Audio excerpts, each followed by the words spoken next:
I definitely like my coffee. It tastes good, and but I find that it spins my wheels too fast, and I'm kind of just all over the place. Hey, it's Walter here, and you're at the Think Profit podcast, where we're going to help you develop a rock-solid trading confidence and avoid the potentially endless cycle of system switching. Right, Hugh? That's right. We're going to help you develop a wealth mindset, develop a trading strategy that fits your core personality, and help you overcome the obstacles that stop over 90% of traders. All right, Hugh, sounds good. You ready to go? Yeah, let's do this. Hey, Walter, let's talk about substances that can affect your trading, especially stuff like, caffeine and coffee and stuff like that. So what have you found that helps or hinders you? Okay, so I used to be on the coffee every day, and my family, like my father-in-law, he's a coffee exporter, so we got lots of coffee around. You know what I mean? Yeah. So I mean, coffee is not a problem in this house. We've got it, and you got to drink the good stuff.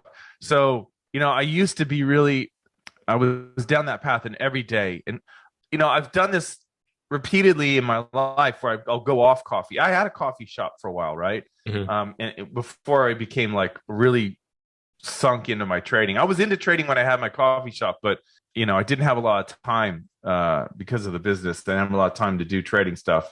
I tried.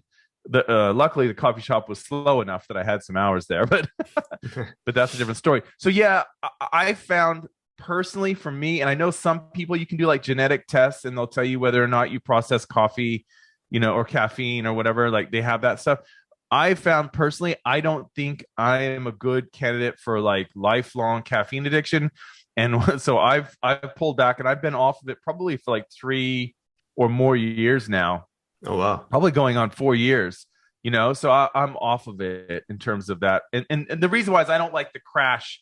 Like it's great. You can be very productive, and it can help your focus and all that. What they found is that with extroverts, when they are on caffeine, they tend to perform at a higher level because they're always kind of lower. And then when they get stimulated, whether it's by their environment or whatever, caffeine can do that. So they're like down here. Think of like a U-shaped curve. In the middle of the U-shaped curve is like peak performance. So extroverts are kind of down here, and then they get caffeine, they get closer to the middle of the peak of the curve, right? Mm-hmm. And then introverts are kind of almost always near there. So when they have it, they kind of go down, right? They go down the other side of the inverted U. And I'm probably more introverted in terms of my personality. And so I feel like, I can also do too much caffeine. Right. Mm-hmm. And I just didn't like having that feeling. So it can be useful. I would say, this is what I would say, and then I'll be quiet. I would say that this is the kind of thing that would be useful if you were taking a trade in which your entire trade plays out before you on the charts and you are sitting there watching. In other words, scalping. Okay. So if, however, you are a trader who trades like I do, like generally higher time frames, generally I'm not sitting there watching the charts. Generally, like I just put in 6 trade orders this morning, right? Mm-hmm. And guess what? They're on the daily chart, and I do not care what happens to those trades. And I am not going to look, because they are either going to hit their targets, make some money, or get stopped out. And that's it. I'm done. Okay. My psychological energy is over. But if I was sitting there trading the 1 minute euro, I would probably want to have something going on, whether it's caffeine, brainwave entrainment, do a bunch of push-ups, whatever, have a pull-up bar in my office so I could do some pull-ups, jump around, whatever it is to keep, focus for that 3-hour session where I'm scalping every day. So that's what I would say about that. It's totally up to you, but for me personally, I don't find that useful. I've tried other things. Like there was a supplement that's supposed to like those nootropics.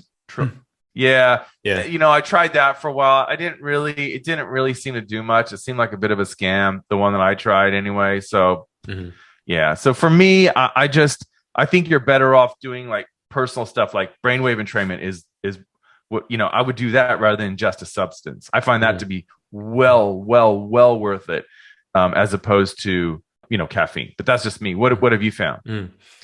Yeah, I mean, I definitely like my coffee. It tastes good, and but I find that it spins my wheels too fast, and I'm kind of just all over the place. Uh, the crash doesn't really hit me. Like I used to drink coffee before I went to sleep and I slept fine. But it's that spin up of the brain for me, at least, that gets me all over the place and I can't focus on things. And I usually end up at the end of the day not achieving much. So I try to cut back, and I try to be aware of, like, if I've in that state or if I took enough coffee to get me that state and I need to back off or whatever. So now I'll drink like half a cup or something. But some of those mushroom coffee substitutes are actually pretty good.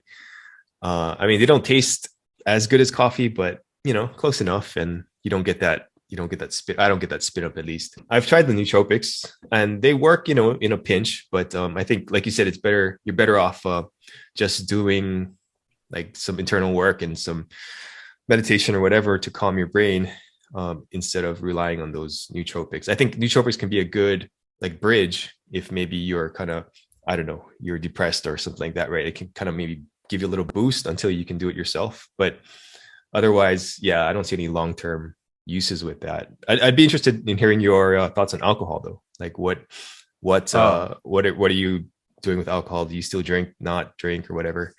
Yeah. So in Australia, I'd be considered a non-drinker, but that's just because I don't, it depends on where the baseline is, right? Yeah. But I will occasionally, what I won't do is drink and trade. Yeah. That's a big, like the problem over here, like in Australia, what happened, I've done it before. I've made the mistake where like I went out with some friends or whatever, came home. Okay. So the London session is raging, right? I'm coming home. The London session is raging, New York's or even New York's open if it's really late.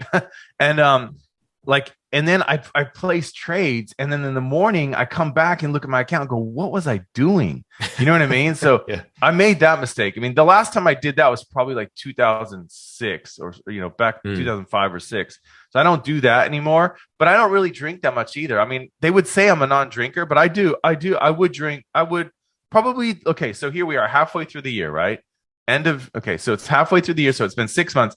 This year, I've probably had, 3 drinks, something like that. So yeah, I don't really think it really depends on what your goal is. If we're talking like trading wise, I think what we've been talking about, like nootropics or brainwave entrainment or meditation, something to help you focus, depending on what you need. Like what was interesting when you were talking about your experience with caffeine, that like, I just kept thinking, yeah, that's like a classic reaction to what an introvert would do if they had caffeine, right? Mm-hmm. They would kind of get scattered, and you know what I mean? Mm-hmm. Like they would, you know what I'm saying? Like they would have all these things going on, and like, and I understand that too. Like I've been there.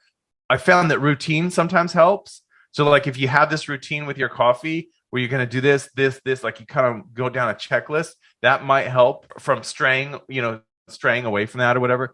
But yeah, so my belief isn't that alcohol will necessarily be a detriment to your trading, unless, of course, you're doing it and trading. But you know what I mean? Or, yeah. Like that's the big. Or like even over here, like if you had a big night, and okay, so if I have a big night here and I wake up late, like this time of year in the winter in Australia, which is the summer in the Northern Hemisphere, like my daily candles, they're at 7 a.m. They're on, that's it. It's a new daily candle at 7 a.m.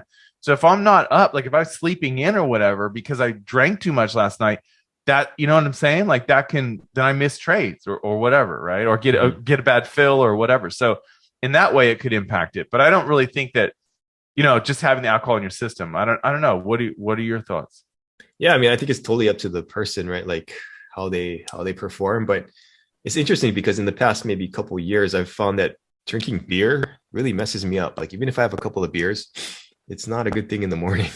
But like I'll drink, like I like whiskey, I like tequila, I like red wine, and I'll drink a little bit of that. And next morning I don't have hardly any effects. But yeah, it's kind of weird. But I don't drink that often anyway. And I found that on a day-to-day basis, it's kind of like, it kind of messes up the signal, I guess you could say, like it from your brain to whatever. Like I'm a little slower. I'm not as quick. I'm not as focused. So on a day-to-day basis, it doesn't help. But yeah, so I've cut way back. I used to go to the store on a weekend and get a 6-pack of beer or whatever, but now I don't do that anymore. So, right. Yeah. That's what it is for me. Yeah, that would be like that would be common here where I live. I actually don't live that far away from what they call a bottle-o. Bottle-o is like a wine shop, whatever. Yeah. But yeah, so yeah, I mean, it's interesting, it's like a lot of things in life, you kind of learn over time, don't you? Mhm. You learn over time, okay, that was a bad, choice. Okay, all right, Walter, we made a bad choice here, so we need to do this, right? So Yeah. like you kind of just learn over like you've learned with beer and stuff. Like that's just kind of the way it works, isn't it? Like over time, you just kind of focus in on what's important, what works, what doesn't. It's like by the time you figure everything out, then you die. It's like, Yeah. man, I had it right. I had it right. What I found too is that I think a lot of the reason I drank was because I was stuffing these like negative emotions or memories or whatever, right? As I've done more of the inner work to release these emotions, like I don't need to stuff them anymore, so I don't need the alcohol. And I think a lot of people use alcohol for that. Like, at least it seems to me. That's a really good point. Yeah. Yeah. And it doesn't have to be alcohol, it could be anything, but yes. Whatever. Yeah, that's right. Yeah. Good point. Yeah. Okay, cool. Well, glad to get your opinions. Thanks, Walter. Thanks. All information in this podcast is for educational and informational purposes only and is not trading or investment advice.